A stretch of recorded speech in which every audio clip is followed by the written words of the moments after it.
Здравствуйте, уважаемые гости.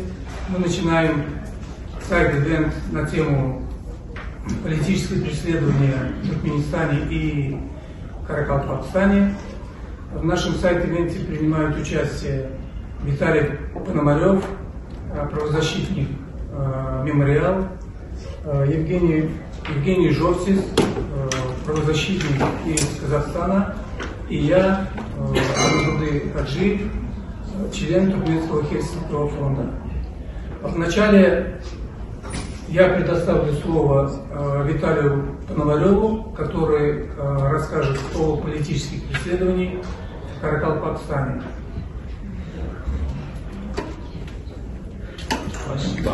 Ну, прежде всего, хотел сказать, что тем, кто не взял, вот здесь вот лежат в раздаточных материалах список политзаключенных Каракалпакстана, подготовленный международной группой в августе этого года.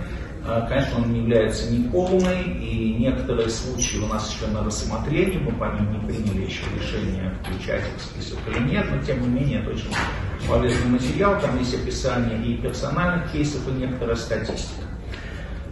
Теперь, что касается политических преследований в Каракалпакстане, я остановлюсь в основном на уголовных делах, но сначала несколько общих слов. Год назад я тоже участвовал в сайт-ивенте по каракалпакской теме, там поднималось много вопросов, я думаю, нет смысла сейчас их снова к ним ко всем возвращаться, только к некоторым, но несколько общих слов о ситуации, поскольку каракалпакская тема, она новая на международной площадке, и многие даже далеко не знают, где это находится и что такое Каракалпакстан.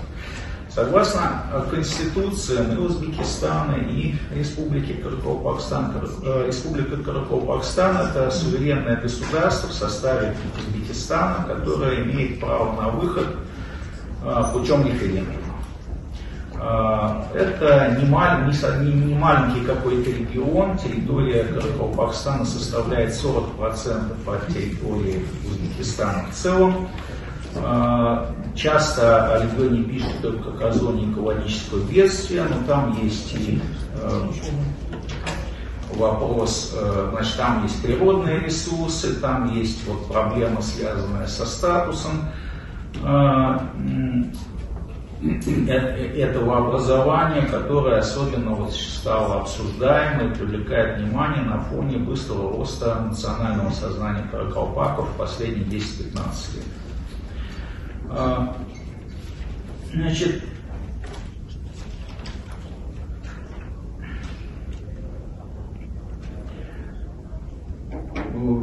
на уровне вот международных СМИ широко вышли события июня 2022 года. По этим событиям, так сказать, было много публикаций. Много осталось вопросов, была противоречивая информация по отдельным аспектам этих событий, включая жертвы. Мы продолжаем тоже работу по этой теме. Сейчас мы об этом детально говорить я не буду, но хотел сказать, что вот в прошлом году мы поставили некоторые вопросы, связанные с возможными жертвами в ходе этих событий. Вот сегодня мы получили информацию от узбекской делегации, где есть интересные данные, мы будем их анализировать и позже вернемся к этой теме. Значит, ну и также хочу сказать, что доклад комиссии, созданной при участии официальных структур Узбекистана по этим событиям, он до сих пор не был опубликован, и это часто вызывает вопросы. Вот. Ну, может быть, здесь вот есть представители Узбекистана, они нам что-то скажут в связи с публикацией доклада, или, может быть, есть решение не публиковать, не знаю. Вот после этих событий и судебный процесс над участниками, они широко достаточно освещались в СМИ, но почти не освещаются в СМИ последующие уголовные процессы, связанные с выступлениями, публикациями в поддержку суверенитета Республики Каракалпакстан, нарушений прав человека и так далее. Хотя есть большое число официальных материалов, включая судебные приговоры. И вот основываясь на этих материалах, которые еще дополнялись с информацией неофициальных источников, мне хотелось бы описать некоторые проблемы. Значит, по участникам событий было осуждено в ходе 4 процессов, в том числе 2 заочных, были осуждены 64 человека. Вот, 3 приговор вынесен заочно. Из этих 64 человек 30 в настоящее время находятся в заключении. 1 скончался вскоре после вынесения приговора суда первой инстанции. И остальным либо суд первой инстанции, либо при апелляции были определена мера наказания, не связанная с лишением свободы в пенитенциарных учреждениях. Наряду с уголовным преследованием несколько тысяч человек были привлечены к уголовной ответственности в связи с митингами 2002 года. В ходе работы с этими материалами поступали сообщения о пытках и так далее. Но официальная позиция, насколько я знаю, Узбекистана состоит в том, что пыток не было вообще. Но эта позиция, она вызывает определенные сомнения. Просто я фиксирую то, что есть. Значит, судьба этих 30 человек, которых я сказал, что они находятся в пенитенциарных учреждениях Узбекистана, она вызывает озабоченность, потому что по целому ряду случаев из них можно сказать, что было нарушено право на справедливое судебное разбирательство.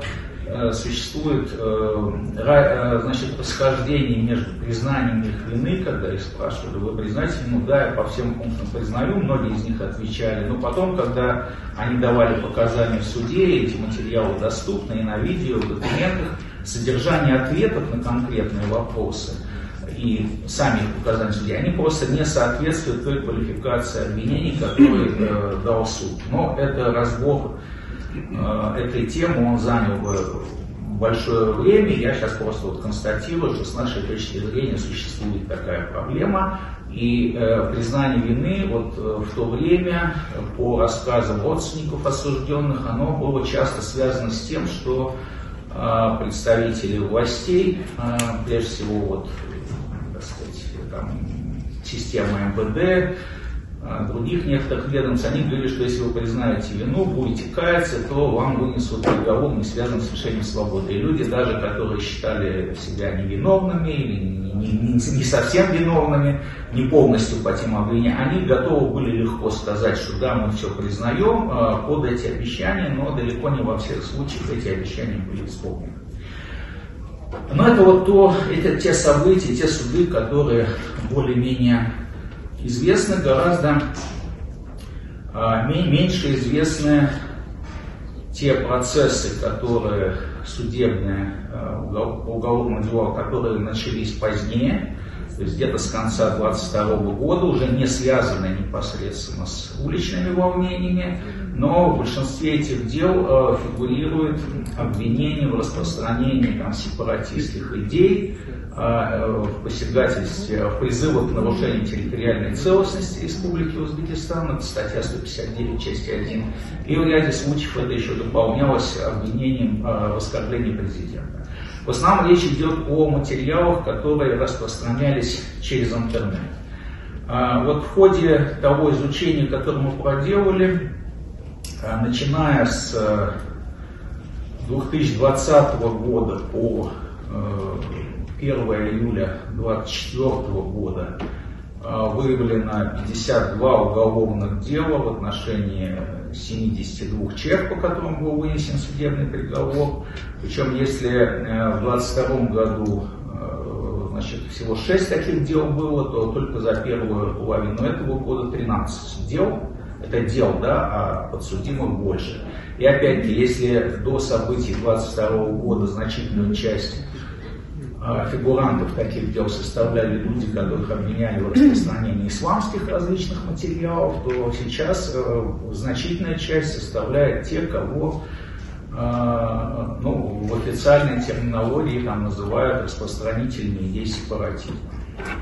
И вот, к сожалению, здесь надо сказать, что существует и разное понимание, что можно считать сепаратизмом, в том смысле, как это определено Уголовным кодексом Узбекистана, и что должно быть и что не должно быть уголовно наказуемым. Вот я приведу несколько примеров, которые показывают, что здесь есть серьезные проблемы с правоприменительной практикой в Узбекистане. Вот дело Байрамбека Мамбетова 6 августа, недавно, Нукусский городской суд осудил его на 5 лет ограничения свободы. В приговоре, во всех этих приговорах есть ссылка на экспертизы. Экспертизы иногда в приговоре приводятся конкретные цитаты, которые считаются криминальными. Иногда просто говорится, что вот экспертиза пришла к заключению. Вот в приговоре этого осужденного есть 2 цитаты. Я вот просто приведу одну из них, которая с точки зрения моей и моих коллег вообще не свидетельствует ни о чем преступном, вообще не может рассматриваться как уголовно наказуемое высказывание или деяние. Вот читаю дословно. Нам не нужно правительство, убивающее людей. Сколько людей незаконно арестовали. Нам нужна свобода. Нам нужно правительство, уважающее права человека. Когда наша жизнь будет свободной. Вот это его короткий коммент в интернете, под одним из материалов. Вот это одна из 2 цитат, на основе которой был вынесен приговор этому человеку. Вот с моей точки зрения, этот приговор не основан на нормах международного права. А что касается законодательства Узбекистана, я думаю, здесь больше эксперты есть, но, по крайней мере, он не соответствует международным стандартам, и в том числе тем обязательствам, которые Узбекистан взял в области прав человека. Другой пример, это в мае этого года один из районных судов вынес приговор по делу Барахата Мусабарова, которого среди обвинений фигурировало участие в запрещенной организации. И эта организация Алгах Каракалпакстан. Из этого приговора стало известно, что, оказывается, еще в феврале этого года Верховный суд Узбекистана принял решение о запрете данной организации. Текст недоступен никому, ни дипломатам, ни на сайте Верховного суда. Нет, даже информация о том, что такое решение принято, вот одной строчкой, оно отсутствует и в новостных агентствах, и на сайте Верховного суда. И только когда я в приговоре увидел эту фразу и поместил сообщение в соцсетях, многие информационные ресурсы уже воспроизвели, что в Узбекистане запрещена Алгах Каракалпакстан. Но обоснованно, не обоснованно запрещено, для этого надо смотреть текст судебного решения, который недоступен и даже о нем не писалось официально. Но здесь более интересно другое, что материалы из телефона вот этого человека были изъяты 16 февраля 2024 года. А организация была запрещена 22 февраля, то есть она была запрещена после того, уже как изъяты были все те материалы, на которых строилось обвинение. Вот спрашивается с точки зрения правовой логики, как можно судить человека, даже если он там действительно был членом этой организации и так далее, по статье участия в запрещенной организации, если на момент совершения соответствующих действий запрета не было в отношении ее в Узбекистане. Но если его судили вот как других там по статьям распространения там запрещенных материалов, угрожающих общественной безопасности, что-то, можно было понять хотя бы формальную логику. Здесь нет никакой формальной логики, и я не видел, что кто-то вообще собирался этот приговор пересматривать. Дальше, когда смотришь другие уголовные дела, мы видим, что среди обвинений фигурирует распространение в соцсетях видео о событиях 22 года, июня 22 года. Но это не то, что там человек с призывом выступает, это там действительно надо призыв анализировать, есть состав выступления. Это просто документальная съемка на улице, вот, сотни кадров, да, ну, сотни коротких треков, да, люди рассылали друг другу, перепостили. И вот сейчас задним числом вдруг возникают уголовные административные дела за то, что кто-то эти материалы там год назад разместил. Это тоже ну, очень странно. Есть, конечно, не стоит задача просто напугать людей, чтобы они вообще об этой теме как-то не говорили и не распространяли. В одном из приговоров упоминается, что вот подсудимый распространял видео с выступлением Даулет-Мурад Тажимурадова в зале суда. Но это видео официальное, ну не официально, одно из агентств было решение, что сделать суд открытым по первой группе. Вот. В общем, здесь есть целый ряд вопросов. Еще один вопрос касается того, как бы на какие действия распространяется юрисдикция Узбекистана. Дело в том, что целый ряд осужденных по вот этим делам в Каракалпакстане, они в момент размещения записи, это часто записи там, годовой давности и больше, они находились на территории Республики Казахстан, на заработках. И с точки зрения законодательства Республики Казахстан, те записи, которые они вывешивали там, находясь в Казахстане, они не являются какими-то криминальными, они не являются нарушением закона. Значит,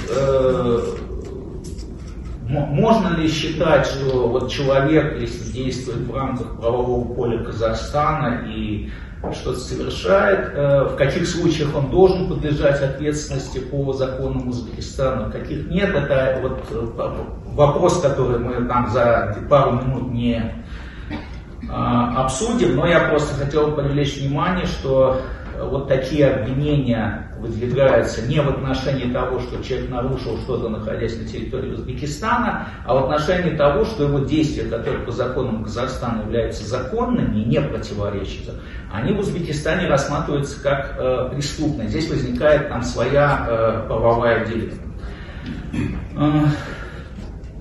Значит, кстати, я хочу сказать, что насчет вот документальных видеозаписей не только в Каракалпакстане проблема. Я недавно читал сообщение, что привлекают к ответственности одного гражданина Узбекистана, который где-то вывесил запись на манганских событий 1991 года. Это документальная запись, где там Ислам Каримов приехал на, так сказать, собрание с местными людьми, там звучали разные радикальные вещи, в том числе, конечно, но и сам Каримов говорил некоторые вещи, за которые через 10 лет в Узбекистане привлекали в ответственности. Но сам по себе публикация такого рода исторического материала без каких-то комментариев, без призывов, ну, с точки зрения международных стандартов очень странно выглядит вот в плане, как бы, можно ли считать это преступлением, а можно ли это считать преступлением, если кто-то покажет там сталинские хроники или еще какие-то, так сказать, исторические видеоролики. В общем, здесь я просто хочу привлечь внимание к этому, потому что число дел таких в Каракалпакстане увеличивается, быстро увеличивается. Вот я привел некоторые цифры, я думаю, до конца года мы уже выйдем еще на более высокие цифры. Увеличение этих цифр, оно свидетельствует о том, что понимание ситуации таким образом, что было под влиянием каких-то там случайных факторов, очень разовых, вот эта вспышка в 2022 году, и все, мол, сходит на нет. Это понимание неправильное, что сохраняется напряженность в обществе, она растет, и вот эти вот уголовные дела, помимо уголовных есть административные тоже на распространение такого рода материалов, они свидетельствуют о вот росте напряженности и нерешенности вот, проблемы в политическом русле. Потому что помимо, так сказать, идеи, что нужны инвестиции там, в экономику, что действительно Каракалпакстан очень такой регион, экономически сложные, нужны и какие-то политические каналы, которые бы обеспечивали диалог с обществом и реализацию инициатив, возможностей для тех жителей республики, которые бы хотели поднимать участие в управлении своей собственной страной. И второй момент, конечно, который надо обратить внимание, что когда вот такого рода процессы происходят, это вопрос не только прав человека, но и это вопрос региональной стабильности, то есть это проблема, которая выходит за пределы чисто рамок Узбекистана, и поэтому, конечно, к этой теме достаточно большое внимание. Вот. Ну вот это вкратце, там очень много еще всяких интересных наблюдений и событий. Вот, если будут вопросы, готов ответить. Спасибо. Ну, к вопросу мы перейдем в конце нашего сайта ВНК. Сейчас слово Евгений Жуков. Спасибо большое. Я же извиняюсь у англоязычных участников, что мы только ведем на русском языке, перевода нет, поэтому уж как получится. Значит, я прежде хочу сказать, что наша организация, пожалуй, единственная в Казахстане, которая является официальным партнером управления Верховного комиссара по делам беженцев. Мы представляем правовую помощь лицам, ищущим убежище, беженцам, лицам без гражданства.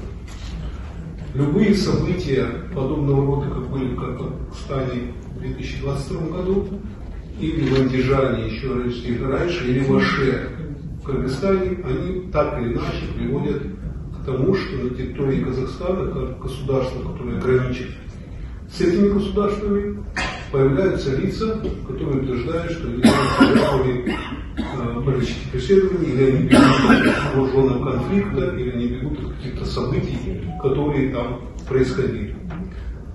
Я бы сказал так, что вот в ситуации с событиями в Казахстане в 2022 году мы имеем дело не с одной категорией, а с тремя категориями лиц, которые, или отношение к которым вызывает вопросы с точки зрения соблюдения их прав человека и вообще ситуации с ними.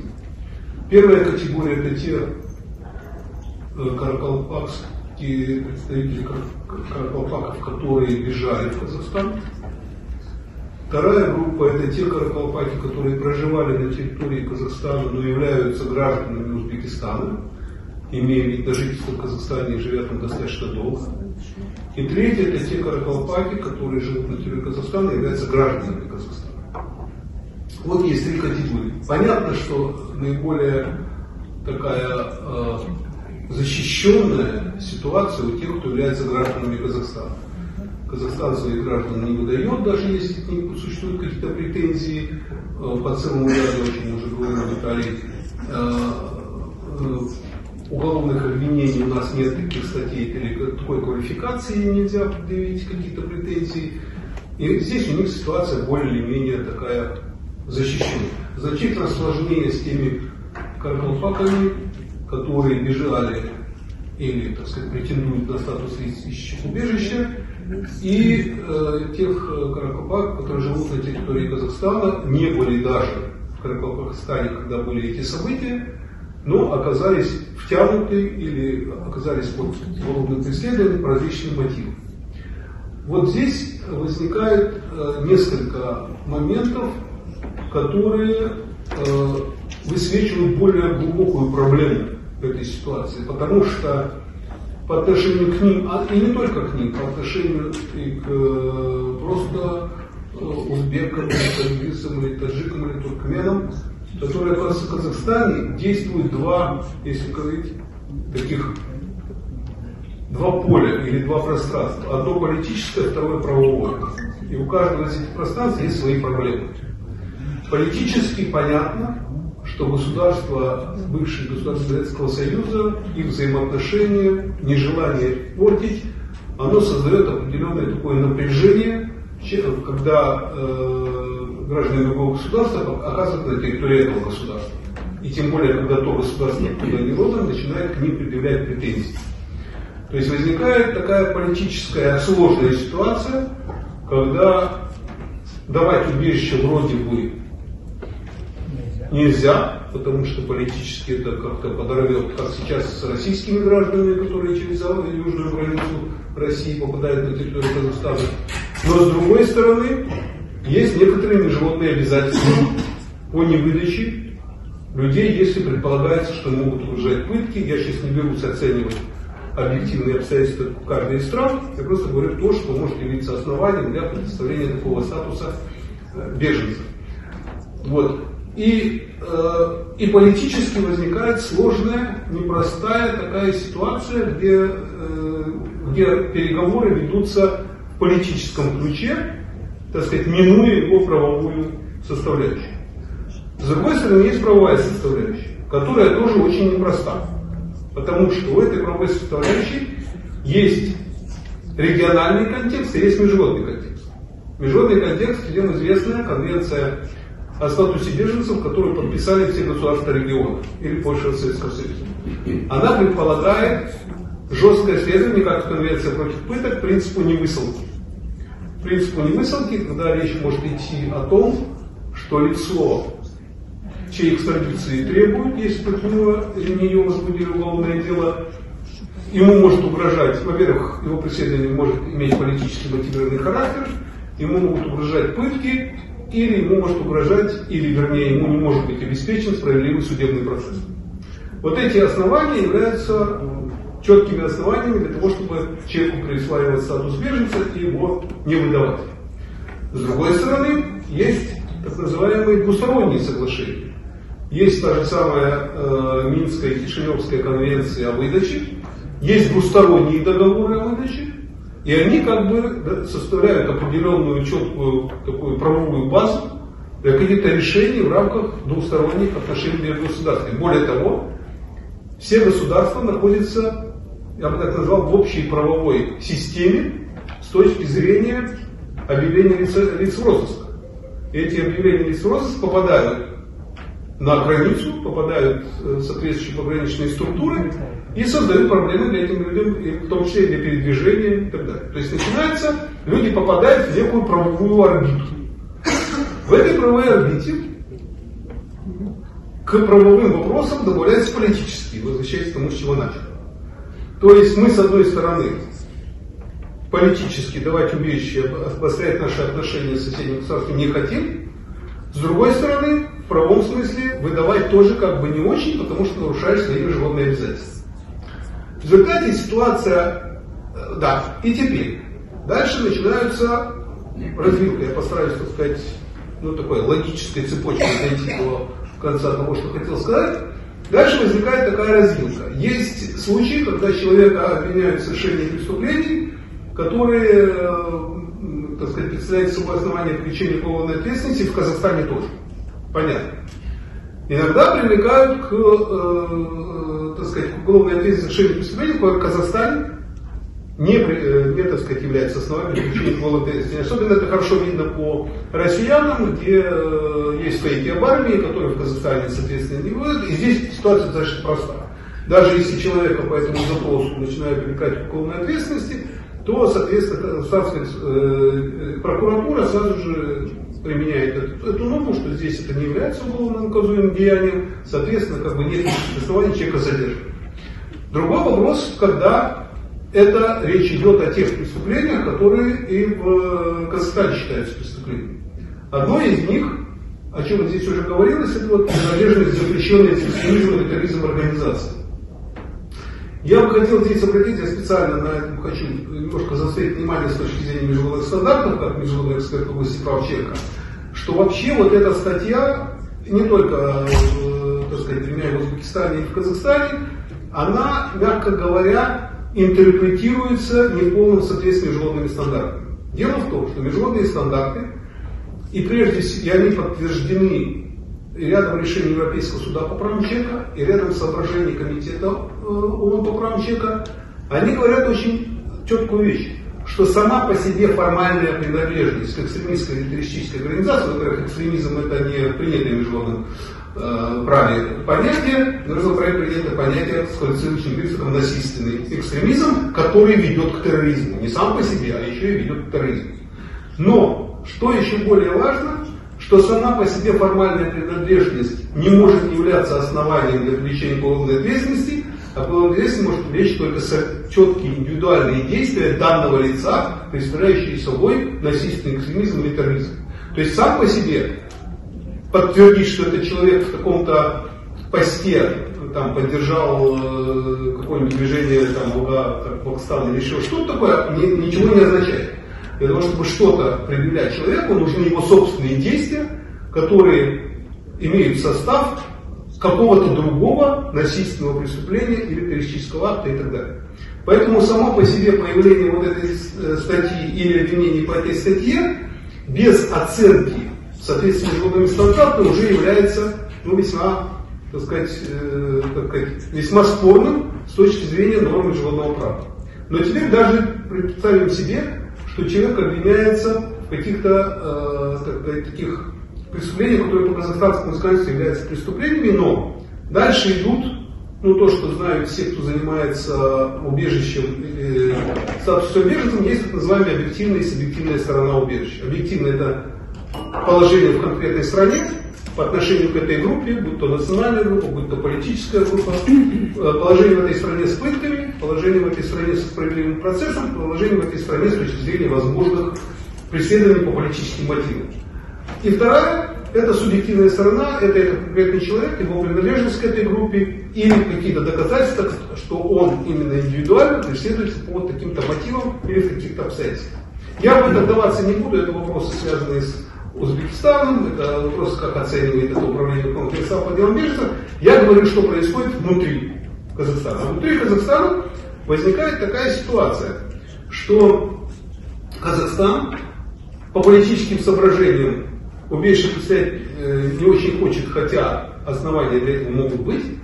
А с другой стороны, выдавать тоже не очень хочет по экстрадиционным запросам, потому что иначе он нарушит свои международные обязательства по взятым на себя в рамках конвенции о статусе беженца.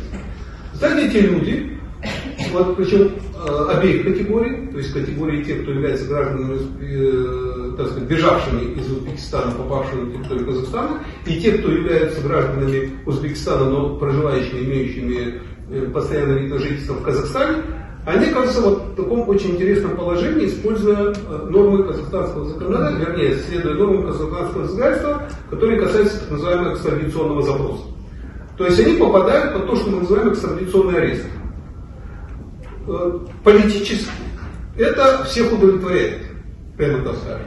С точки зрения Узбекистана здесь по отношению к ним какие-то правовые меры предприняты.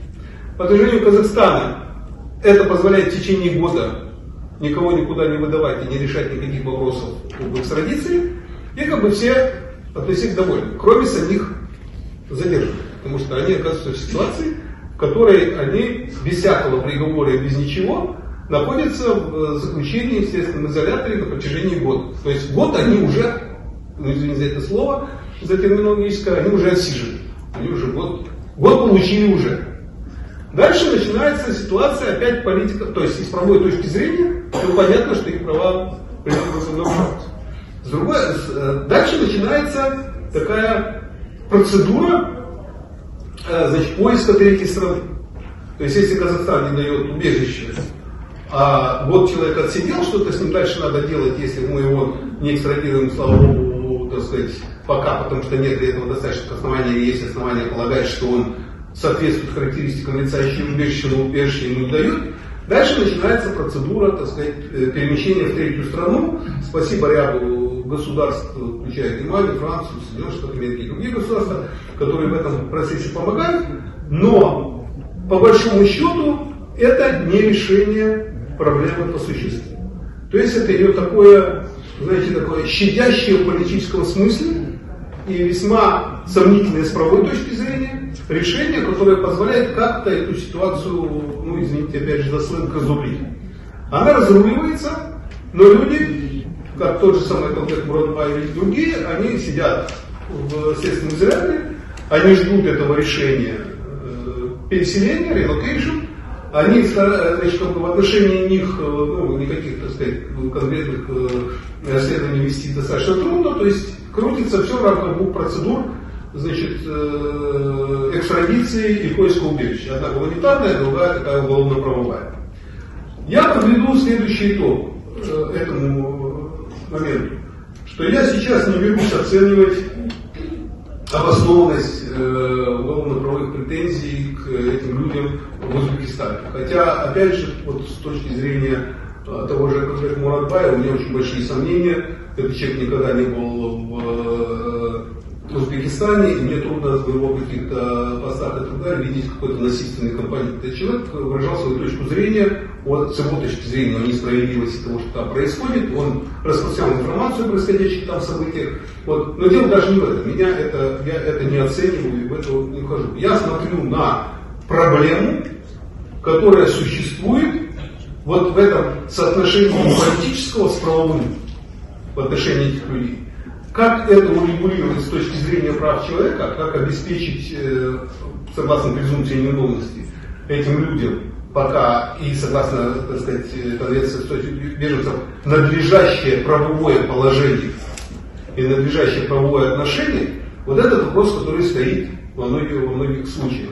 Он стоит не только для лиц, для самих беженцев, потому что один из самых трудных вопросов — это правовой статус. Отсутствие правового статуса, четко определенного и с определенной защитой, он создает проблемы для этих людей достаточно серьезного характера. Поэтому я исключительно сконцентрировался на той ситуации, которая имеется в Казахстане. Еще раз подчеркну, что перемешивание политического с правовым в значительной степени вторгается или нарушает права человека, и каким образом из этой ситуации выходить, это нужно думать вместе, причем и тем организациям, которые, как ОБСЕ, занимаются такого рода вопросами, и прежде всего тем организациям, как Управление Верховного комиссара по делам беженцев, Организации Объединенных Наций. Спасибо.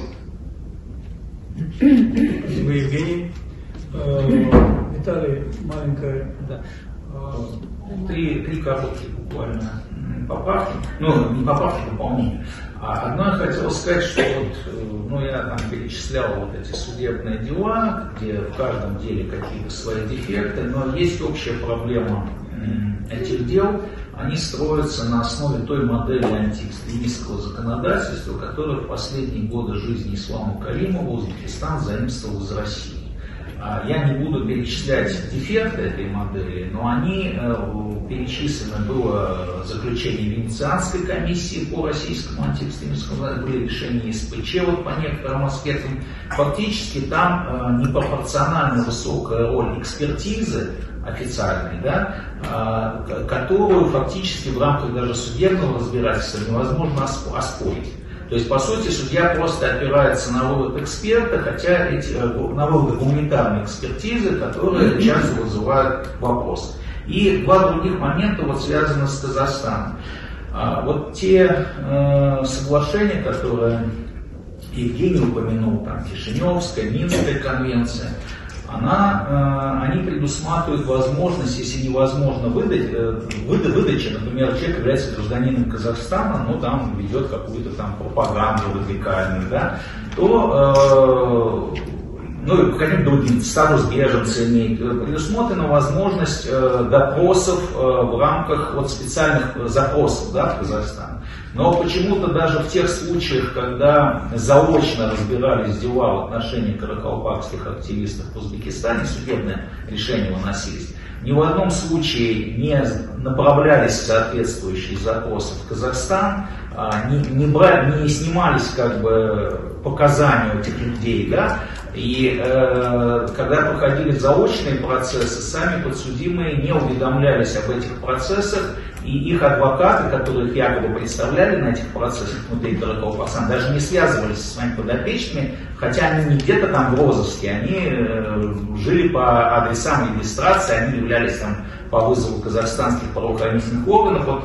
Вот, я предположение, почему так я не буду высказывать, но вот объективно такая ситуация есть. И второй момент, действительно, когда там речь идет о каких-то событиях в Каракалпакстане, там в прокуратуре Казахстана, например, трудно понять, правда, неправда, это следствие должно выяснять. Но бывают такие совершенно очевидные ситуации, например, там женщина-врач, много лет работавшая в Алмате, не въезжавшая несколько лет на территорию Узбекистана, ей инкриминировали, что она, находясь в Петропавловске, в 22 году, в пьяном виде разместила что-то в интернете. В те даты, когда она выбирала прием пациентов, да, есть записи по месту ее работы, то есть она трудоустроена. И, казалось бы, нет никакой сложности, например, в прокуратуре Казахстана провести проверку и сообщить в Узбекистан, что мы проверили, вот ваш запрос, там есть недостоверные данные. Вместо этого ее берут под стражу, ее держат год в тюрьме, чтобы потом выпустить это в рамках тех процессов, о которых говорили.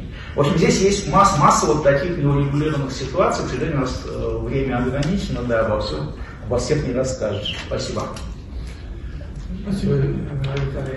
Я долго говорить не буду, поскольку хочу оставить время на вопросы, если возникнут у присутствующих.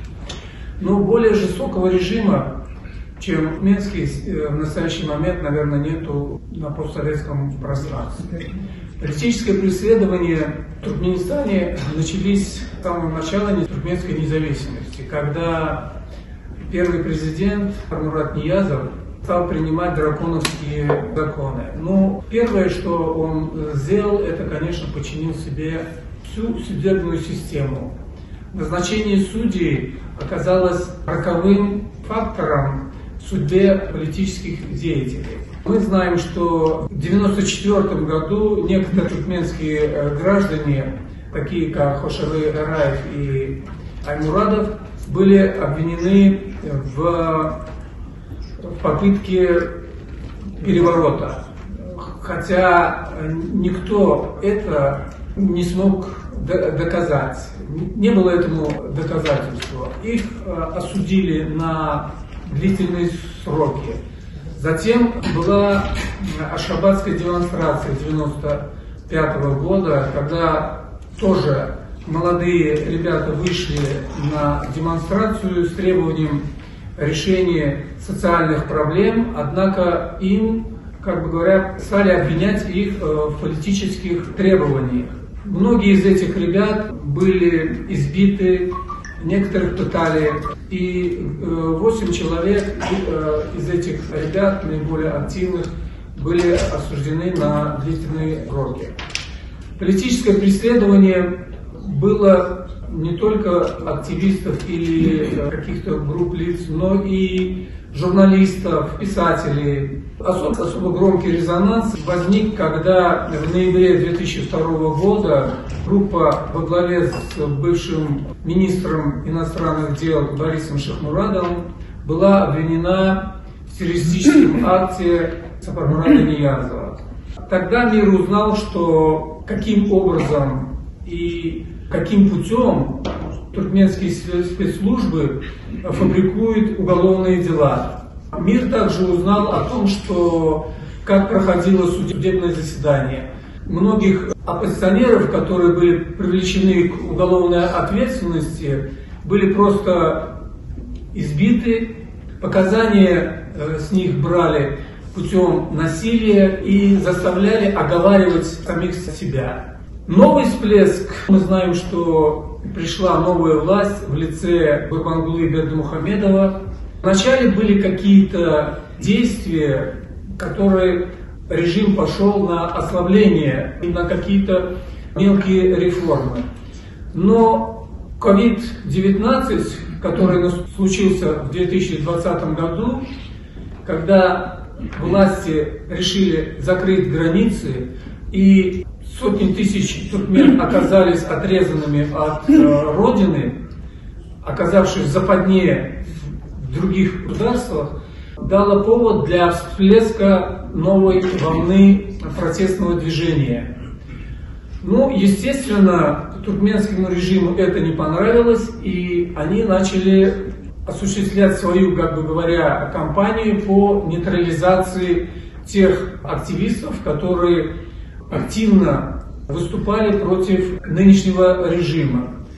В основном эти репрессии были осуществлены в Турции, какая-то часть в России. В частности, в Российской Федерации были депортированы 2 человека, Это Азат Исаков и Мяли. По некоторым сведениям, который был просто выкран из России. Большая часть активистов, которые были депортированы из Турции, предлог их депортации был такой, что у них не было легального документа пребывания в этой стране. И туркменский режим совместно с турецким правительством воспользовались этим фактом, начали депортацию наиболее активных блогеров, наиболее активных активистов, которые выступали против туркменского режима. К сожалению, как и прежде, во времена Ниязова, нынешний режим тоже проводит закрытые суды. Опять-таки идет фабрикация уголовных дел. И родственники и туркменская общественность, как внутри, так и за рубежом, они не знают, за что их вообще судят. Если, допустим, в Узбекистане, вот я смотрю, можно взять приговор суда на сайте суда, то в Туркменистане вообще эта практика отсутствует.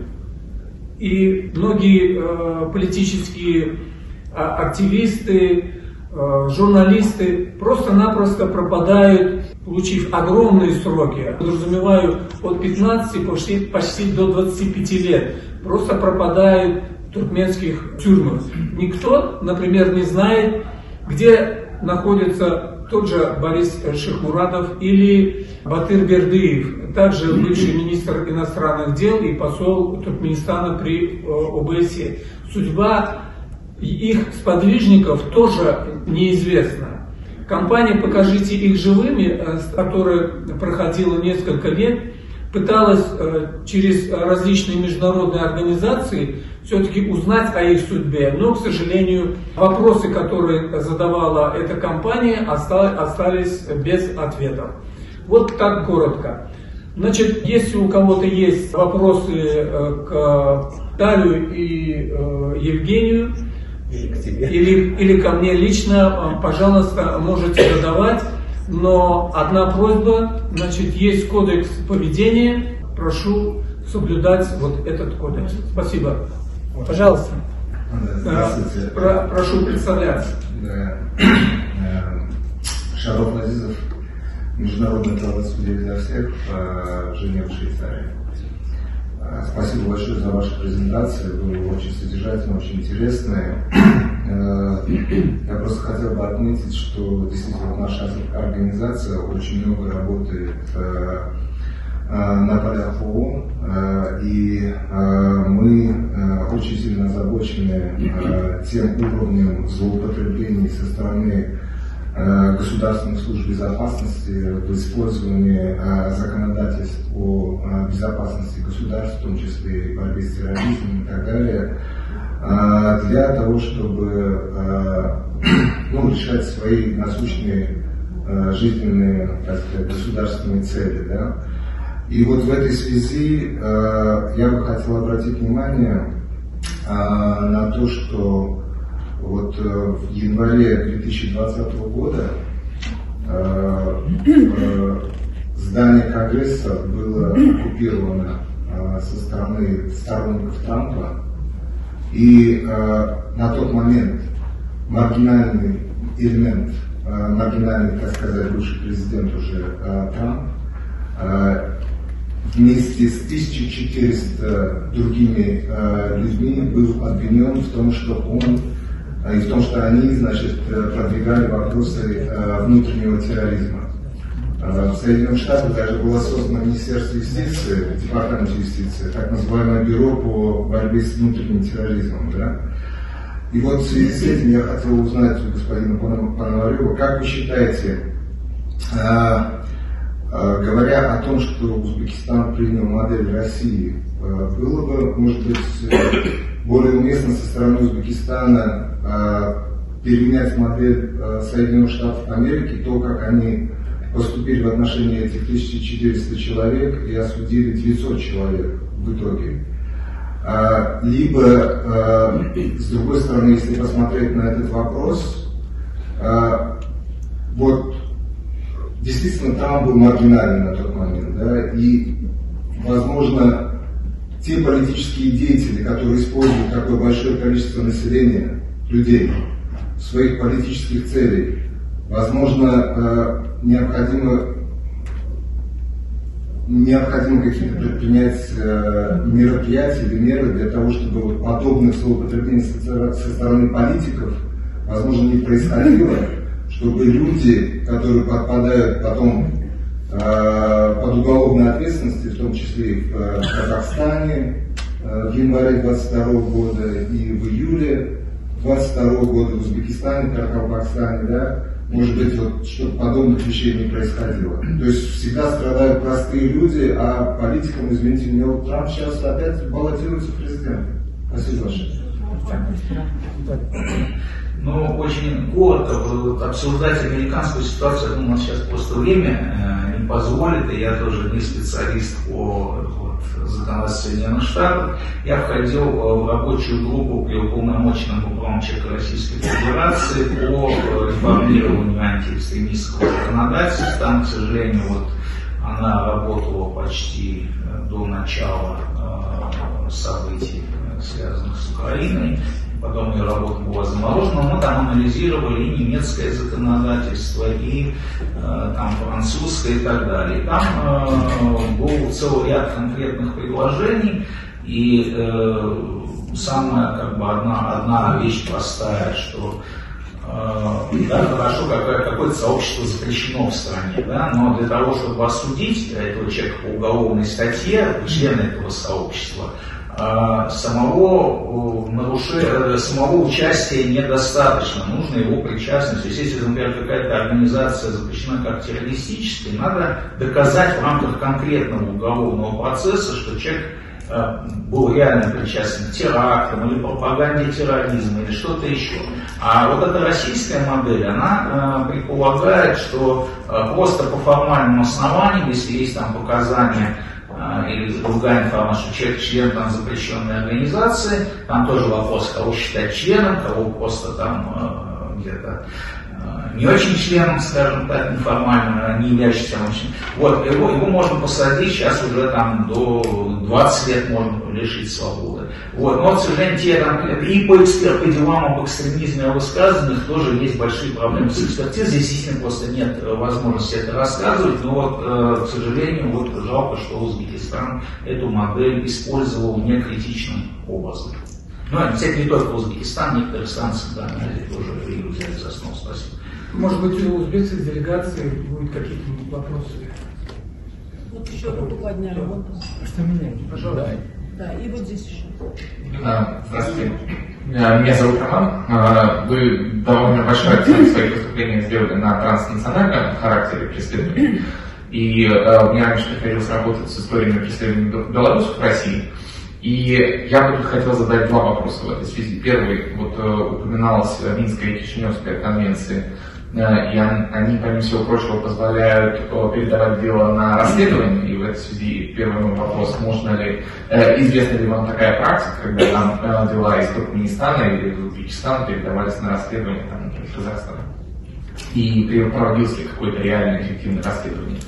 Это первый вопрос. И второй, то, что в моей практике нередко возникала ситуация, когда экстрадиция, которая процедура довольно строгая, да, и там есть довольно много ограничений, которые нам, правозащитникам, нередко позволяют людей в действительности защитить даже в довольно проблематичных режимах.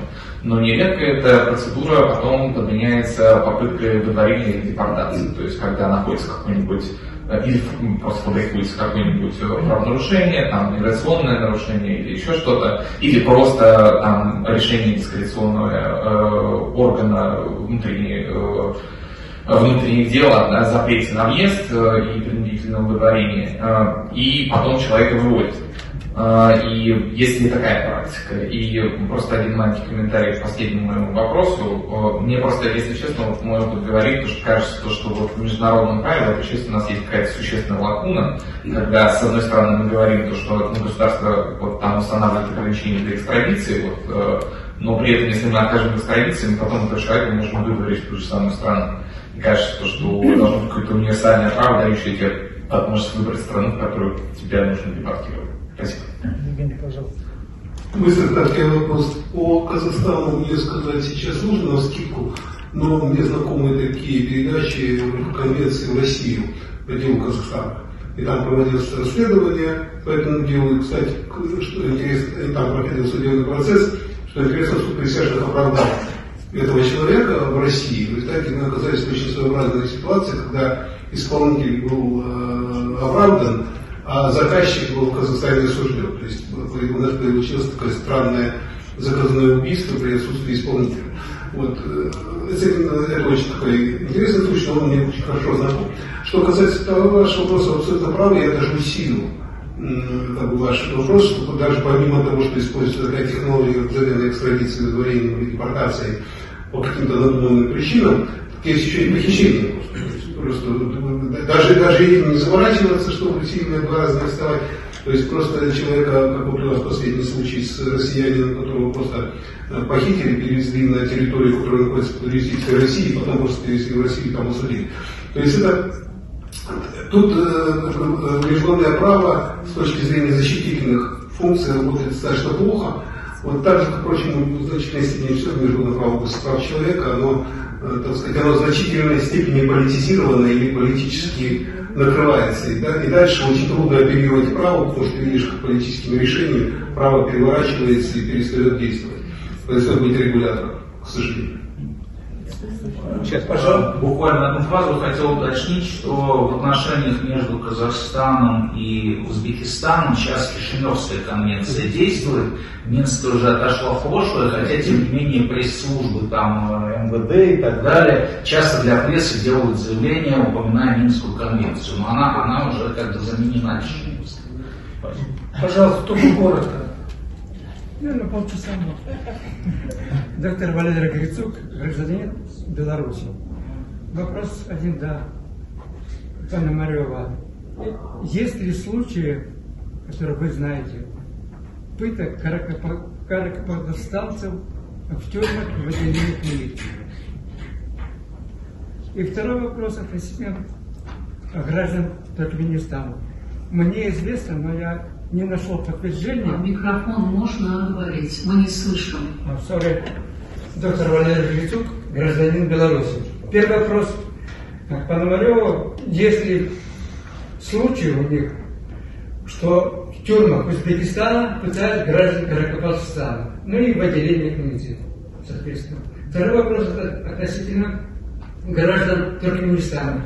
Я имею информацию, что 3 гражданина Туркменистана, которые имеют статус беженца, именно но в юрисдикции Верховного комиссара ООН правительством Турции были депортированы в Туркменистан.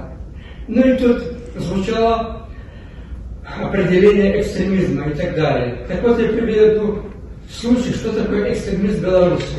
Когда гражданин или гражданка Беларуси посылает продуктовую, подчеркиваю, посылку политическому заключенному, в Беларуси это есть экстремист, и эта гражданка должна далее находиться в тюрьме.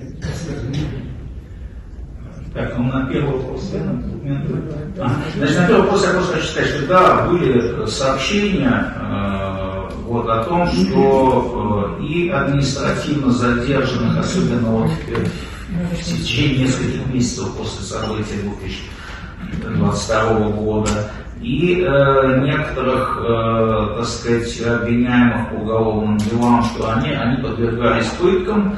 Но это первичная информация из-за ограничений вот, на въезд, вот, в частности, участник нашей группы Галым Агилев, казахстанский правозащитник, вот, когда он ехал продолжать работу по каракопакским сюжетам, там встречаться с родственниками, ну, просто был закрыт въезд в Узбекистан. В том числе было одно аудиосообщение, где человек рассказывал, что его задержали на площади в первый день, его избили, потом его отпустили, но когда к нему приехали члены комиссии, вот, созданной в Узбекистане, он сказал, что для того, чтобы рассказывать об избиении, нужно это тяжело, это нужно настроиться. А его как-то так на ходу его спросили, вот тебя били, он сказал, я им ответил, нет, меня просто задержали. И он сам потом в этом же послании пишет, да, я вот так ответил комиссии, но я ответил так, потому что, не так они ко мне подошли, как, чтобы я мог об этом подробно рассказать. А об этом не сам рассказать. Что касается Туркменистана, я уже говорил, что ашхабадская демонстрация, она фактически тех ребят, которых задержали, их били. Их просто-напросто били. Дальше могу сказать, что ноябристы 2002 года тоже очень много тех людей, кого обвинили в этом теракте, их тоже били, их тоже пытали, из них выбивали вот это показание. Другой случай 2005 года убили в тюрьме мою сестру, журналиста Радио Свобода. Вот такие факты, они, к сожалению, имеют и сегодня. Только те ребята, которые депортированы из Турции, к ним тоже применяют физическое насилие. Спасибо. Маленькое добавление в отношении ноябристов, которые были арестованы. Там не просто физические насилия были, но и использовались психотропные вещества, под действием которого заставляли самобичеванием заниматься и признавать свою вину. Вот. И насчет вопроса было там не просто насильственных заключенных, но и экстрадиция, которые имели статус беженцев. Да, именно так. Да. Вот об этом, пожалуйста. К сожалению, в Турции никто из тех лиц, которые были депортированы, никто из них статус беженца не имел. Я могу говорить. Что? Я могу говорить. Секундочку.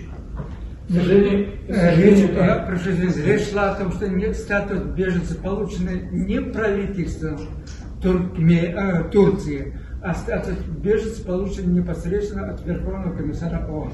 Значит, Турция отказалась от конвенции о статусе беженца. И Верховный комиссар, представитель Верховного комиссара по беженцам в Турции не имеет в настоящий момент никаких полномочий. Пожалуйста. Уважаемый модератор, я председатель общества инвалидов Узбекистана. Вы все в курсе, что 27 октября в Узбекистане парламентские выборы. Я из-за чего говорю? Потому что перед выборами общество инвалидов проводит общественный мониторинг по доступу инвалидов. Я вот ездил, ходил там в Каракалпакии, но я там не видел, что Каракалпакия с узбеками не владит. Такого я еще не видел.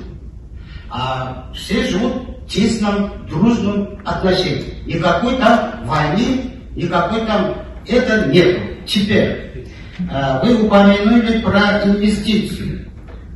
Я могу привести пример только что, который мне известно. Я полностью не знаю.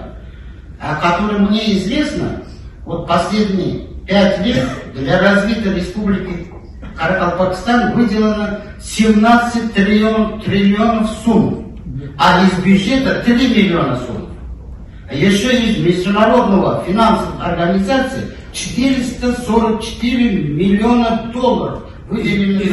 Извините, пожалуйста, давайте поконкретнее по теме. Мы, если бы находились на форуме по инвестициям, пожалуйста, но конкретно, пожалуйста. Упомянули, из-за этого я бы сказал. Это упомянули. Пономаренко, Виталий упомянули, из-за этого я говорю. Ну, я два слова, потому что это действительно экономическая ситуация. Во-первых, если все так замечательно, такие огромные инвестиции уже много лет выделяются, то почему это беднейший регион Узбекистана? Да? Там, наверное, не только экологические проблемы, но и другие есть. Во-вторых, войны, естественно, нет, но и есть преследование. Вот я говорю, уголовное преследование, общий прессинг есть, он вызван, наверное, каким-то страхом перед тем, что будет какая-то активность Каракалпака, но этот прессинг есть, это не преследование со стороны простых там узбеков, да. Вот, ну, да, время, к сожалению, ограничено. Последний вопрос. Нет, Узбекистан просто делегация. Значит, здесь вот мы получили буклеты, я так понимаю, это как бы распространяет посольство, и тут подтверждено гибель 3 человек. Есть ли у правозащитников информация о том, да, что после этих событий были какие-то судебные дела по восстановлению прав тех, кого пытали, или кто тех был задержан, или кто был убит? В Казахстане у нас по январским событиям нам, правозащитникам, совместно с Жовтисом удалось восстановить права тех, да, кто сидел, значит, арестован был, потом они были, перед ними были внесены извинения, они получили моральный, материальный вред. Есть у вас какая-то информация по ситуации именно в Узбекистане? Спасибо. Значит, смотрите, по тем, кто применял пытки, если не ошибаюсь, было одно короткое официальное сообщение о суде над 3 сотрудниками правоохранительных органов, связанных с пытками. Оно было очень сжатое, вот буквально там пару абзацев, без дополнительных деталей, и кроме этой официальной информации короткой, которая через агентство, никто про эти дела по подробности получить не смог, пока мы из всех людей, с кем не общались. Если там омбудсман или МИД Узбекистана предоставит более подробно, это будет интересно всем, кто следит за регионом. По погибшим. Здесь есть такая некоторая, значит, путаница в цифрах и так далее, и даже вот в этом буклете. Значит, есть, значит, сразу после событий на брифинге было сказано, что 18 погибших, потом через несколько дней представитель Генеральной прокуратуры сказал, что еще 3 человека скончались в больницах. Значит, это значит всего 21. Вот цифра 21 с тех пор всюду воспроизводится в СМИ. Когда мы взяли приговор по этим делам, там идет список 19 погибших. Куда исчезли 2 погибших, непонятно. Потом были неофициальные сообщения о погибших. Вот в докладе прошлогоднем было специально написано, ну, может быть, не в таблице, но в тексте оно было написано, что эти информации неофициально требуют проверки. Вот помимо вот этих там 19 из уголовного дела, там было еще около 30 человек, в том числе несколько случаев там. Да, это мы точно знали, даже свидетельство о смерти как бы имели копию, и человек погиб там от пули во время событий, но почему-то не было в списке погибших в уголовном деле. И по другим там была путаница, иногда неточные имена, иногда человек получал тяжелое ранение, очевидцы его считали погибшим, а потом по официальной информации он оказывался тяжело ранен. Поэтому эта работа здесь еще требует уточнения, да. Но кого-то за применение оружия против демонстрантов не привлекли. Вообще, вот, если приговор посмотреть по этим делам, обходится вопрос, кто на каком уровне, в какое время, в каком порядке принимал решение о применении оружия, хотя оно было, и все погибшие это были участники событий, там могут быть беспорядки, кто-то гражданские, но вот на прошлом заседании год назад там кто-то озвучил, что якобы 4 сотрудника правоохранительных органов, этого нет, вот, материал уголовного дела не показывает, нет ни одного погибшего сотрудника правоохранительных органов, поэтому еще раз могу уверенно сказать, опираясь на официальную документацию. Если есть вопрос дополнительный, можно, по-моему, в официальном порядке, когда мы закончим. Спасибо всем, кто присутствовал на нашем сайте Венти. К сожалению, время ограничено. Если есть у кого-то из присутствующих вопросы, пожалуйста, в частном порядке можете подходить и задавать моим коллегам. Если узбекская делегация хочет выступить, пожалуйста. Спасибо.